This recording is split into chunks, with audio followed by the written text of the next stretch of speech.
Hey, welcome back to another edition of TTRS the J-Way.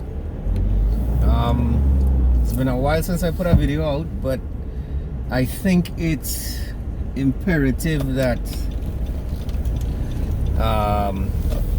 focus on one of the most important things in ride sharing as a driver, which is driver safety. So there have been some incidents in the past, and you as a driver need to keep yourself safe and keep your investment safe, which is a vehicle as well, and mitigate the risks. So there's an inherent risk with ride sharing, because no matter what security systems are in place by TTRS or any other ride sharing company, there's an inherent risk with picking a stranger up. This is something that we have to have first and foremost in our minds, and you need to put things in place as an individual to protect yourself and your vehicle. So one of the first things that I did with ride sharing is I invested in a dashcam. A dashcam is one of the key tools that you need to use in ride sharing. I can't see anyone ride sharing and picking up complete strangers and not having a dashcam. A dashcam is a deterrent, one, and two, it has a record of everything that's going on around you in the vehicle as well as outside of the vehicle. It also prevents any ambiguity when you have any incidents with riders. You have the evidence right there in black and white. Everything is being recorded. Anytime you have an incident with a rider, everything is right there. So there's no argument, right? The second thing that I think is absolutely necessary for any vehicle owner, and especially a vehicle owner that is ride sharing, is GPS. It's a small investment. I mean, when you consider the amount of money that you can make on the app, how much you're going to pay for GPS per year, especially with Silo Tracking, who is an affiliate of TT Rideshare, where you're actually getting a subsidized rate on your GPS purchase. It's a no-brainer. At least there's an option to track your vehicle, or in any eventuality slow these thieves down or be a deterrent. Couple of things also while you're actually on a ride, or when you actually have a ride request, one of the main things that you need to do is suss your rider out, and that is using your intuition on a phone call. Okay, it's in the guidelines. Call the driver first. If you can't call the driver and you're not certain about them, and it's an area that may be a bit shaky, because there are shaky areas all over Trinidad, there's no way we can get away from it, call the rider, suss this rider out, have a conversation with them, ask the right questions. How many riders is this going to be? Is there going to be multiple stops? How is your area? Describe your house. Is there a place for me to turn? All of this stuff. You ask the questions, you keep them on the line, and then you figure out if this person is a risk or not. Another thing, when you get to your destination, so I survey my area and I do an overview before I actually pull up to the rider's residence or wherever they're going to be picked up. I look to make sure there are no dead ends. I look to make sure that there's a place for me to turn, that sort of stuff. I keep my doors locked until I actually pick the person up. I look to see how many riders there are. I look to see how they dress. I look to see if they look funny or whatever. And you have the option at any point in time to cancel that trip if you feel unsafe.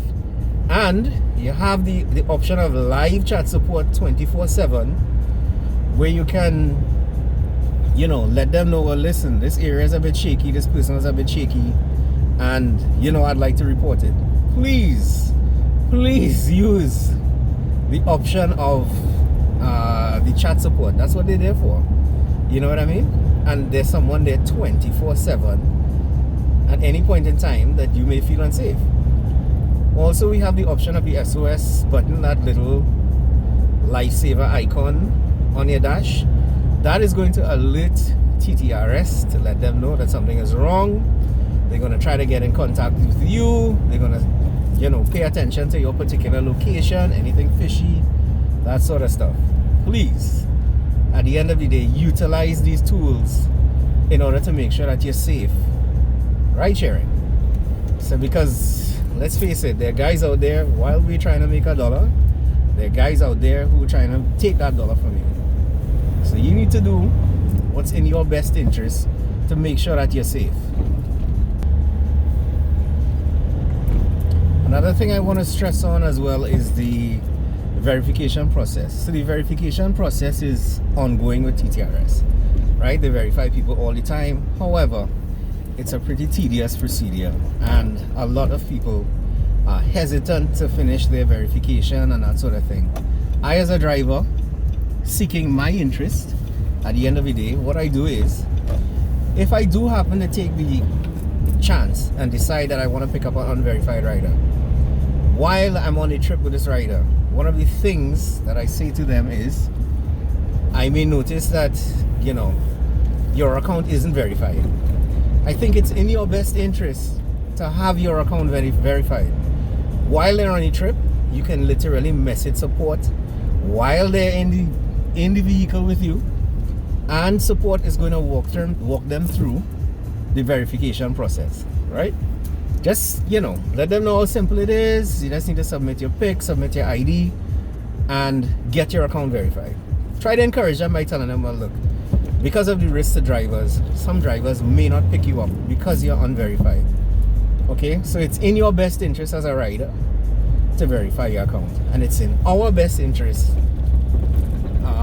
as ride-sharing drivers to have the information verified, you know, so we could feel a bit safer at the end of the day, because the app does allow the option for new accounts to call for rides without being verified. And what has happened is 100% of the time that there are any incidents with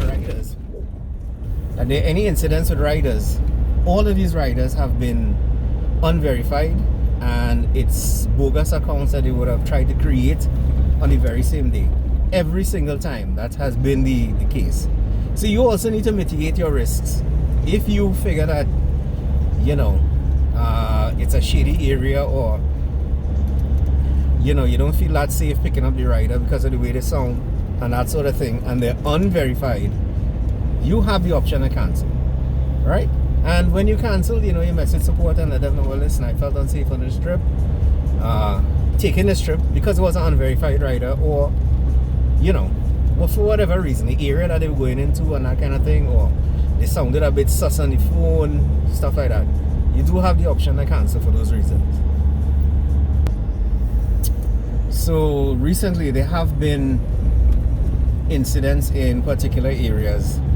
TTRS has taken the initiative of geofencing the areas that they've had incidents in, meaning that people can't request rides out of those areas. So what happens, it affects the good people who live in that area, who would like to get a ride, but at the end of the day, you have to think about safety first. So they have actually geofenced some of those areas where there have been incidents, just to make sure that the drivers are as safe as they can make it. But there's only so much the technology can do. There's only so much protection that, you know, the company can offer. You need to use your smarts, use your heads, and as we said before, putting things in place like absolutely having a dash cam. I think I can't stress that enough.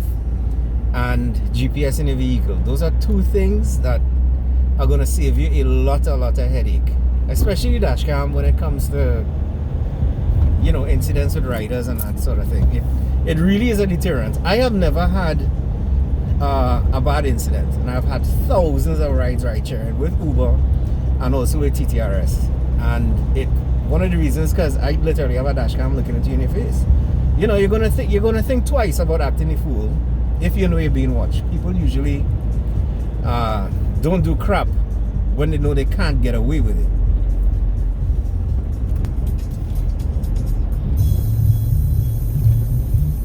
Another thing I've always stressed when it comes to ride sharing is having more than one device. It's always in your best interest to not have an expensive device that you use for ride sharing. You don't need a lot of RAM or phone resources if you just have one phone dedicated to ride sharing, right? That one phone that I have, that I use specifically when I'm driving, it usually stays in the vehicle, stays plugged in, and that particular phone only has driving apps on it. So I have the traffic cam app, which comes in useful on a daily basis. I have Waze, I have Google Maps, I have, of course, the TT Rideshare rider and driver app, which comes in handy. I also have Blue Meter, which is an app that I use to calculate fares. Sometimes, you know, you may have a network issue and you're not able to end a ride, or maybe just a glitch, because all technology glitches, let's face it. And Blue Meter, I would have the actual fares plotted in the dashboard, so I can calculate a fare in my on the Blue Meter app itself. And you know, anyway, just having that one phone dedicated to ride sharing, and then you have your personal phone on you, hidden, kind of helps. It also keeps you not distracted from having constant messages coming in via WhatsApp and that sort of thing. You don't have to interrupt your navigation at any point in time. I use my personal phone that I keep hidden to call the rider, yes, and I usually hotspot to the phone that I have dedicated in the holster for ride sharing, right? My phone is always displayed, it's always in a phone holder, so the rider can see as well, because that eliminates any disputes they have in terms of the route that I'm taking, or anything like that. They can see their route clearly displayed via Waze. That eliminates any fuss and fighting concerning, you know, the fussy riders you may have.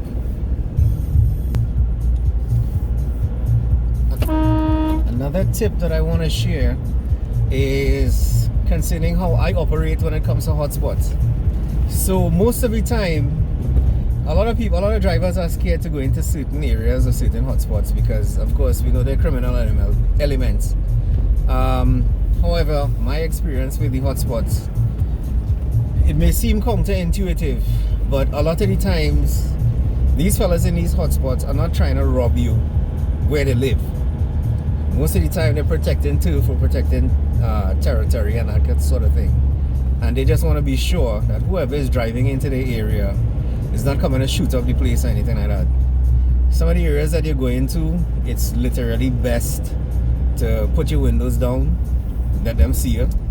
Even put on a house light sometimes.